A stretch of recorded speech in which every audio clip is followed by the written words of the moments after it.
Nagtanong sa akin, isa po ako sa inyong taga-subaybay at marami po akong napapanood ng mga videos niyo po tungkol sa OLA. May tatanong lang po ako. May OLA po akong nautangan, tatlo po. Kasi utang sa kabila para pangtapal sa kabila. Tas hindi ko na nabayaran. Sa ngayon gawa ng gipit pa po ako. Magbabayad naman po pero hindi po sa ngayon. Kaso panay text sila na makakasuhan daw ako at gagawa po sila ng barangay visitation. At i-prepare ko raw ho ang sarili ko sa kahihiyan na mangyayari at sabi po ay magdadala sila ng opisyal. Tatlong ola po sila. Ang utang ko po ay 3K, halos mga lahati lang. Kaya umutang ulit ako sa isa ng 2K. Ganun din po halos kalahati lang tapos sa isa din 2K. Halos nangalahati. Nangyayari po ba na ipatawag nila ako sa barangay at bakasuhan? Nagbabanta po sila araw-araw. Sobrang nakaka-stress po. Okay, no? Well, kagaya ho ng lagi kong sinasabi sa inyo, no, na yung mga yan hindi ho marunong maningil. Ano po? Sila po ay puro pananakot lamang, no? Kung ako sa inyo, wag ko kayo ninervyusin kung sinasabi nila na pupunta raw ho sa barangay ninyo. Sige ho, sabihin nyo, call, wala akong problema. Pumunta ho kayo, no? Para ho at least makilala niyo ho sila, no? At mapag-usapan niyo kung ano yung dapat niyo pag-usapan. Ano po? Kasi kung kada message na lang ho sa inyo, no, kada SMS o kada text o kada email sa inyo, ninervyusin ho kayo kasi pupuntahan kayo sa barangay, ay wala hong mangyayari sa buhay ninyo, no? Eh, kumbaga tinatakot nyo lang ho sarili niyo eh, 'di ba? Maganda nga ho 'yun, pumunta ho sila sa inyo, no? Sa barangay ninyo na I doubt na pupunta sila kasi mababaliktad 'yan.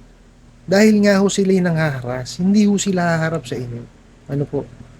Siguro may pupunta diyan kaya lang ho ibang agency 'yan. Kumbaga, kasi yung gagawin niyang mga 'yan, most probably ho gagawin niyan mag-hire ng collection agency 'yan na merong kakayanan na gumawa ng visitation, no? Kaya lang kung itong collection agency na to hindi gumagawa ng research at hindi alam ang nangyayari sa OLA, kakagatin nila 'yan. Sila ngayon ho ang mapapahamak. Bakit? 'Di ba? Siyempre ho, hinaras kayo eh, 'di ba? Ngayon, ang iisipin nyo, sila yun ang haharas sa inyo sa SMS, sa email o sa tawag.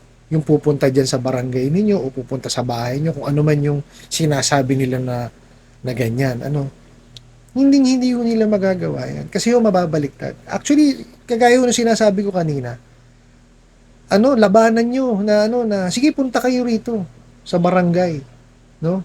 Para magkaalaman na, no? At least, matanong nyo sila na ano ba po pwede nyo ibigay sa akin na offer na na po pwede kong gawin kasi nga 'di ba sabi nyo tatlo yung ola nyo at gusto niyo naman hong magbayad. Ano ho ba ang po pwede nilang gawin, no? O anong tulong ang mai-offer nila sa inyo para maibsan yung inyong bigat na nararamdaman do sa paghuhulog, 'di ba? Kasi ako ganun gagawin ko. Siya, ligay ito. Punta ka rito sa barangay namin. O maski sa bahay namin, tatanggapin kita. 'Di ba? Hindi kita sasaktan o whatever. Pero bigyan mo ako ng konkretong sagot. Hindi yung puro pananakot ang gagawin mo sa akin. Tignan niyo kung magbigay sa inyo ng payment option niya para malaman niyo kung marunong talagang maningil. Hindi yung marunong maningil yung mga yan kasi ang alam lang niya mga yan manakot, no? Wag ho niyong takutin ang sarili ninyo, no? Uulit-ulitin ko po sa inyo, no?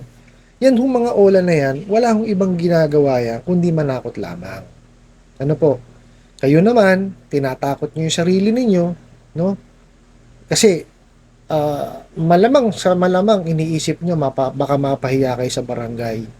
Hindi ho ganoon.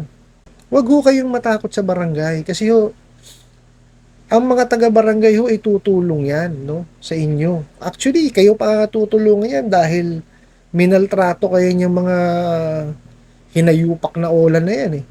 'Di ba? Sa inyo pa ho papabor yan. 'Di ba? Bakit ho nila papaboran ng isang kumpanya na walang ginawa kundi mang-abuso ng tao? Hindi ko naman ho sinasabi na kailangan kayong paboran ng barangay, 'di ba? Sa lahat ng pagkakataon, no? Ang sa akin lang ho is, I don't think napapaboran ho ng barangay ang mga ola na yan. Kasi ho, alam naman ho nila yan, no?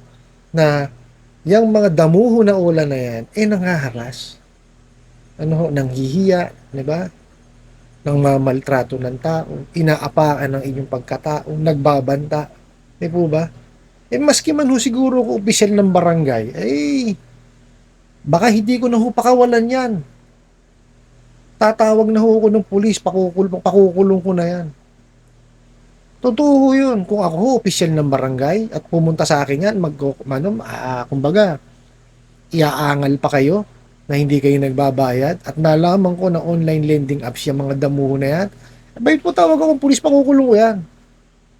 Huwag ko kayo matakot sa mga yan. Hindi tama yan, yung manghaharas ka ng ng tao.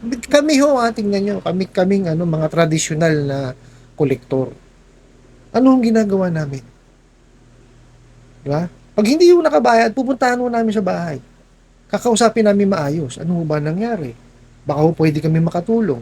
Ito ho po pwede natin gawin. O, pagkano nga ako, sige ho, wala akong problema. Pero gawa ho tayo ng compromise agreement. O di kaya promise to pay letter. Yung mga ganun ho, dapat ho yan may mga options no na po pwede nyo ibigay o ihain doon sa kliyente ninyo no na hindi nakakapagbayad. Hindi yung ganyan na hindi na makabayad, dadagdagan mo pa ng ng isipin. Paano makakabayad yung tao? Ikaw nga, isipin nyo na lang. Pag pinagpatuloy niyo yung ganyan na panghaharas, sino magbabayad sa inyo? Oh, yung kumpanya nyo magsasara yan pag walang nagbayad. Kahit masabihin nyo, sige, meron ako nababalitaan na di umano, ha? Ang kumpanya ng mga ola may involved na money laundering. O, bakit hindi ba mauubos yung damuho na pera na yan? Di ba? Pagka naubos yan, saan kukuha? Di ba dapat, kasi pagka ikaw naglabas ka ng pera, dapat masingil mo yan kung binabarag nyo ng binabarag yung mga yan, hinaharas nyo ng hinaharas, saan kayo kukuha ngayon ng pera kung wala na yung pera, naubos na yung pera na sa pagmamani laundering na di man nila ginagawa. Sige nga, but wala bang katapusan yan? May katapusan ho lahat ng bagay. Kung kayo inaayos niyo yung paniningil, maganda negosyo ninyo.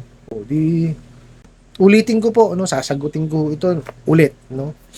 Huwag ho kayo magpaka-stress, no? Pagka ako tinawagan kayo, minessage kayo ulit, replyan niyo po. Sige po, wala pong problema, pumunta ho kayo sa barangay namin. Magbumisita ho kayo. Haharapin ho namin kayo, no? Para po mapag-usapan natin ng maayos. Ano po? Sana po nasagot ko yung inyong katanungan, no? At kahit papaano po naibsan ng inyong isipin, no? Kunin ko po itong oportunidad na to para magpasalamat po sa inyong lahat, no? Sa patuloy niyo pong pagsuporta, no? At sa patuloy niyo pong panonood sa aking video. Tulungan niyo rin po ako na sana po marating natin o matap natin yung iba pa nating mga kababayan na nangangailangan din po ng tulong, no? Regarding po sa mga mapang-abusong ola, kung paano po maningil, kung paano po yung tamang pagpapautang, no? Para po mapanood po nila yung mga ito kagaya po nito mga videos nito, magkaroon po sila ng tips, no?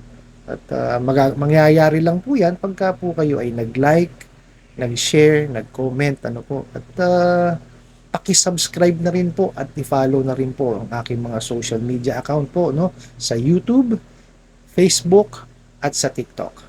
Hanggang sa muli po. Yun lang.